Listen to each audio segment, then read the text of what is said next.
The other thing that we've seen is that online shopping is more or less a sort of done deal. We found that the use of WhatsApp to enable online purchase. Right. So while WhatsApp itself is not a transaction platform, it enables the transaction. Yeah. And it is enabling a highly customized service that people are taking full advantage of.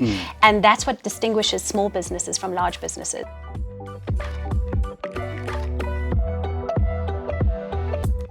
How does marketing continue to shift business, influence culture, and grow brands? To get insights on these and many other questions, we had the privilege of attending the IMC Conference, which was themed Marketing is Business. In this IMC Conference series, we spoke to creative industry thought leaders where we asked them some of the most pressing business questions.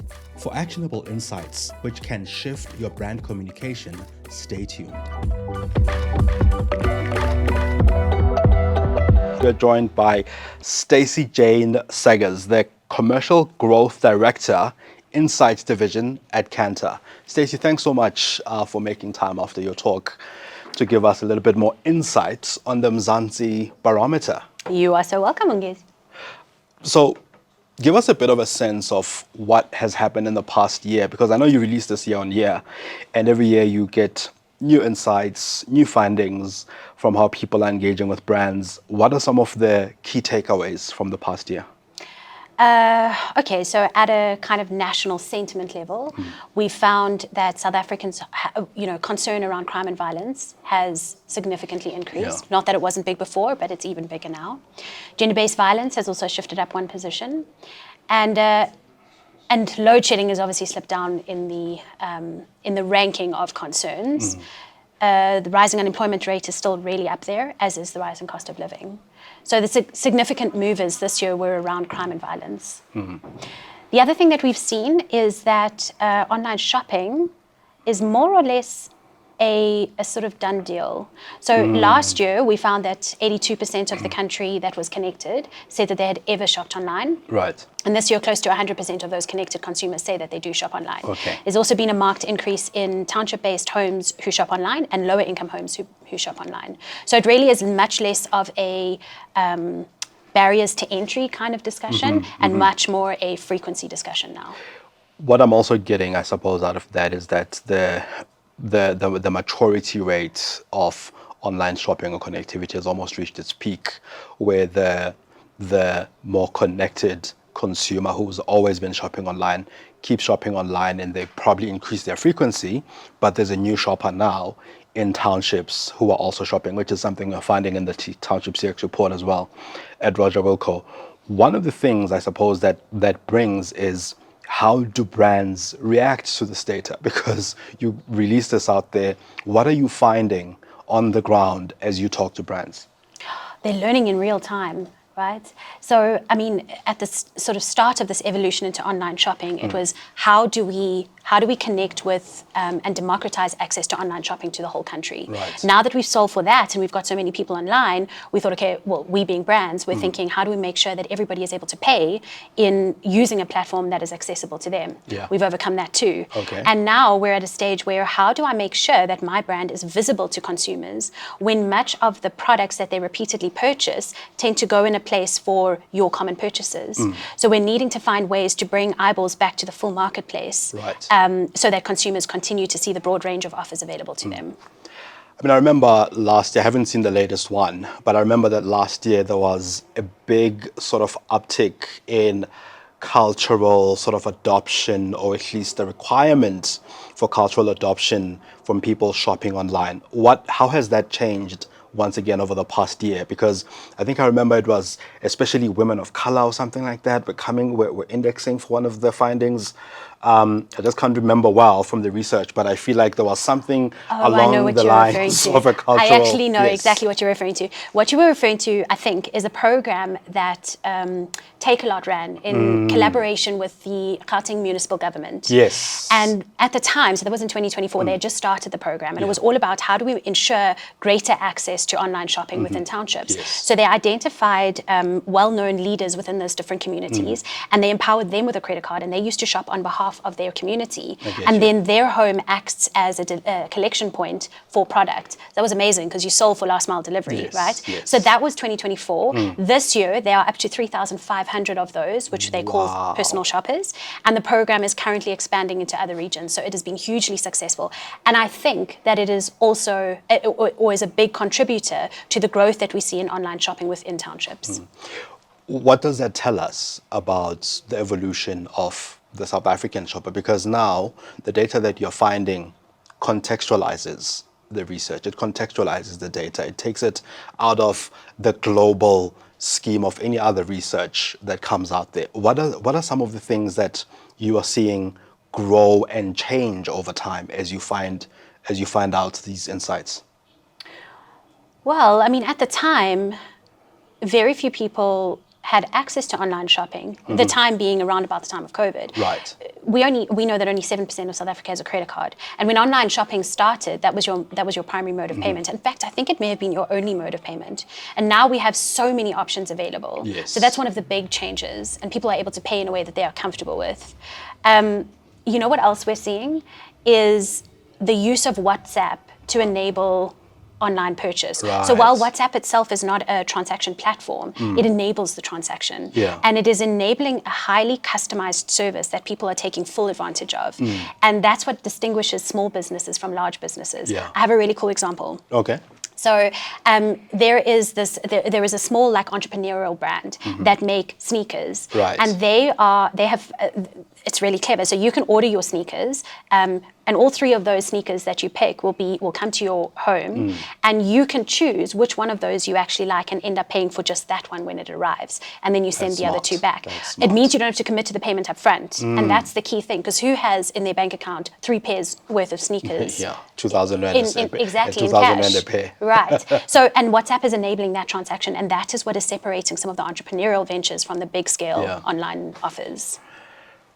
So, of course, we are seeing this change. I mean, that's a great example because we are seeing the evolution of industry to what people are looking for or to what people kind of want, which is one of the things that you want, I suppose, as you gather this research.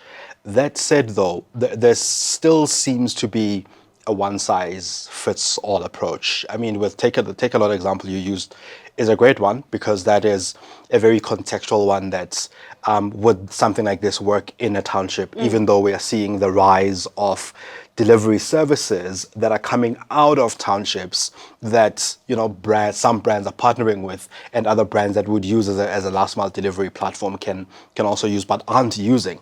What are some of the things that if a brand out there is listening, and some of them are, what are some of the things that I guess out of this year you would say, if you do anything over the next year, these are the 2 or 3 things that you should be doing? With specific reference to online shopping? Anyway, I think the biggest insight out of the Okay. barometer. I mentioned at the start, so I'm going to take a departure from online Sure. shopping and tell Yeah. you what I really feel. Yeah. At the start of this conversation, I referenced some of the big concerns that South Africans have. Yes. And the fact is that the brands in this room today hold some of the biggest budgets in our country. And they really have the opportunity to be a part of solving for some of these countries' biggest challenges, and some of the challenges that the consumers themselves who use those products are faced with on a daily basis. Yes. And I really feel that not having a voice in this space, despite the perceived risk that brands believe it carries, is as loud as saying nothing at all. And so I really feel that this moment right now is an opportunity for brands to be a part of the national solution. Yes. And to connect with their consumers in a way that is serving for everybody and not just the bottom line in revenue terms. Yes. I think one of the other things that comes out of the Township 6 report is that consumers feel, especially in townships, consumers feel as though brands don't understand them. So brands don't come into communities with the sole part of their purpose being to serve these communities, to make a difference in these communities. From the research you're finding, are brands proving to try understand the consumer better? Oh, it's such a difficult question. I think that brands absolutely understand that they should be. And this is absolutely no excuse because you know how much I love a understanding of consumers kind of piece of research. Budgets are being cut in every form And brands themselves are really struggling to find ways to connect with communities, to research the ways that they need to connect with communities.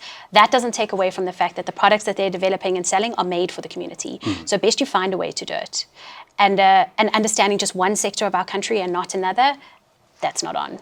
So they absolutely do need to find ways, despite whatever budget cut excuses you hear, to connect with their consumers.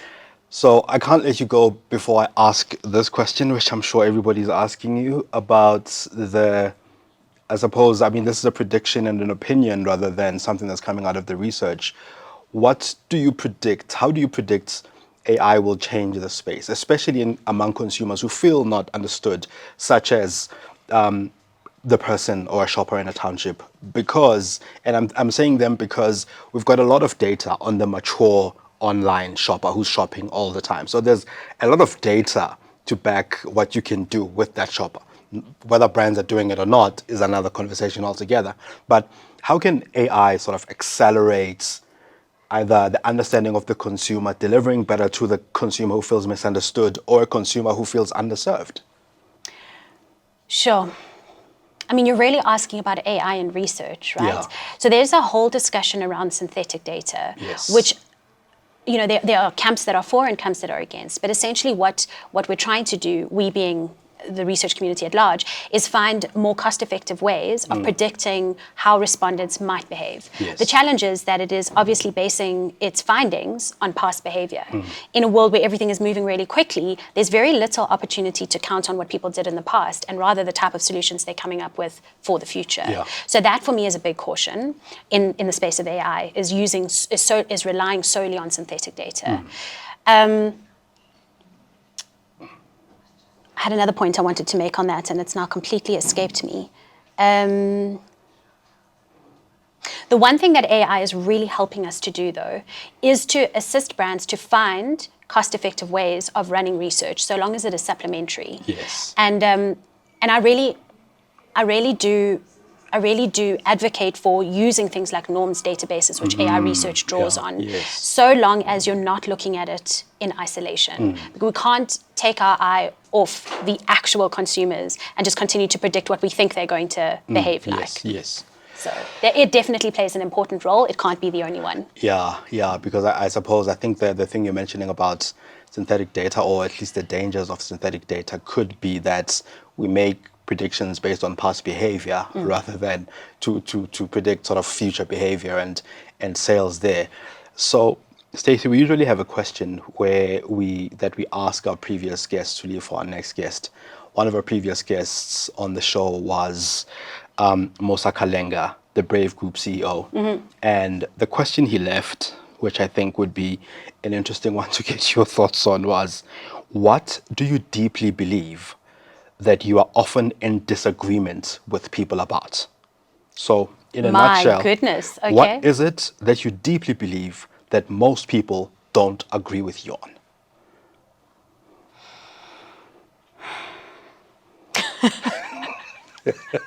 Because so while you think, I suppose as a thought from my side is, because I follow your podcast where you discuss race relations at length, I think that is, for me, an interesting one, because I suppose we were talking before this, and of course there's a lot of disagreement where race relations are concerned and who has the right to talk about those things and how they affect people. I like what you did there. Just laid the conversation.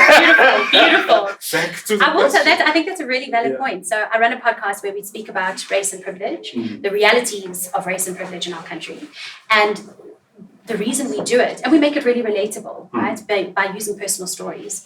And the reason we do it is because conversations about race and privilege tend to happen in siloed groups amongst people where you know your opinion will be welcome. But what we're not doing is taking that conversation national and using it as a means to connect with one another so that we're moving forward together rather than continuing this place of massive friction. There has been, so to answer your question with that as the sort of frame, there are a lot of people who don't believe that it is necessary to be so vocal. And people will say, well, that carries risk, or you're going to get cancelled, or whatever. And maybe they're right. But I can't imagine that as a white South African resting on the privilege that I've had for generations, that it would be okay for me to not use my voice to speak on behalf of marginalized groups in spaces that I naturally have access to simply because I am a white woman in this country. And so that's a controversial statement in itself. And I really believe that whatever privilege you are holding, like when you walk into a room and the privilege is stacked in your favor, whatever that privilege is, are we using that privilege as a cushion, or are we using it to actually be a part of some sort of solution for our country? Yes. Stacey, thanks so much for making time to chat to us. Now it's your turn to leave a question. So you can leave a question for our next guest. Okay. About their creative approach, creative process, marketing, the industry, or thoughts on life. I would like to leave a question around what is somebody's favorite local podcast and why? Interesting question. Unexpected, but interesting. Stacey, thank you so much for making time. I really appreciate it. You are so welcome. Thanks, Mongezi. Great.